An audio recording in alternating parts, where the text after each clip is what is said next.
Assalamu alaikum warahmatullahi ta'ala wa barakatuh. Yan uwa barkamu da sake saduwa a yau a sabon bidiyo. Ni ne naku Usman sannan a yau na zo muku da wasu manya-manyan applications masu matukar amfani in dai kana amfani da wayar Android. Ba tare da na cika ku da surutu ba, mu je in nuna muku waɗannan application ne, amma ina roƙonku idan ba ku yi mana subscribe ba, muna roƙonku da ku danna mana subscribe domin samun sabbin shirye-shiryenmu da zarar mun ɗora. Sannan idan bidiyon na ya burge ku sai ku danna mai like, sannan ku share ga yan uwa domin kowa amfana. Ba tare da ɓata lokaci ba, mu je in nuna muku waɗannan applications ne waɗannan.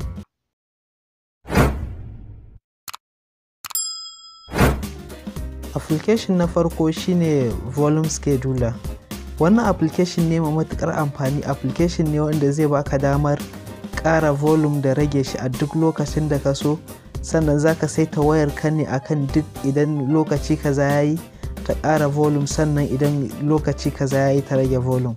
Misali yanzu zaka shiga kasuwa ko kuma a kullum kana zuwa kasuwa, sannan kuma da karfe 2 zuwa karfe 3 ne kake zuwa kasuwa, sannan daga karfe 2 zuwa misali daga karfe 2 zuwa 3 kana zuwa kasuwa, sannan daga karfe 3 zuwa 4 kana gida.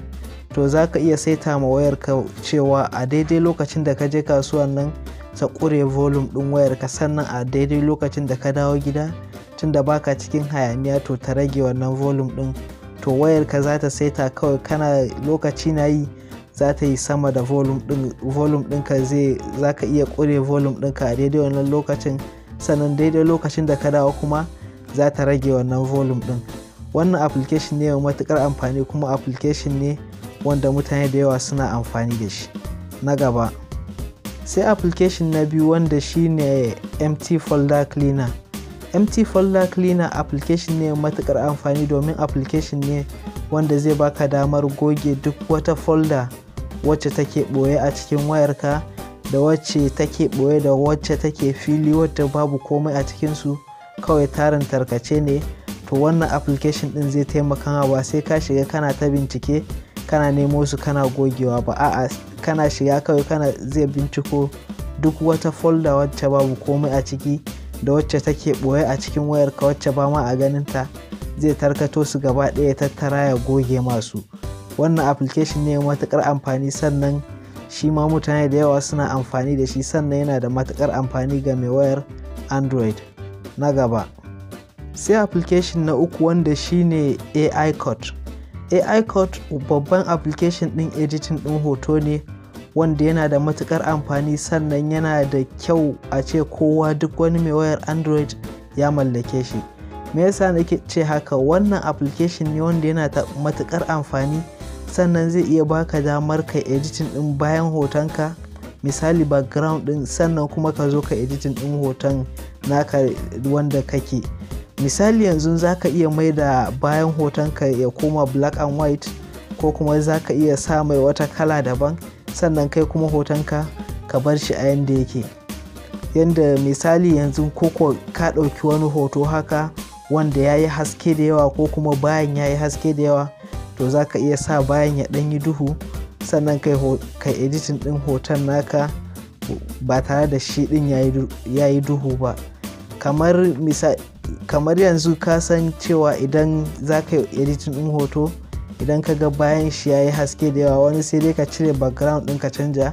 To wannan baka buƙatar cire background ɗin, kana ɗora hotonka a kai kawai zai yanke iya inda kake kai editing ɗin bayan hoton, sannan kuma ka editing ɗin hoton.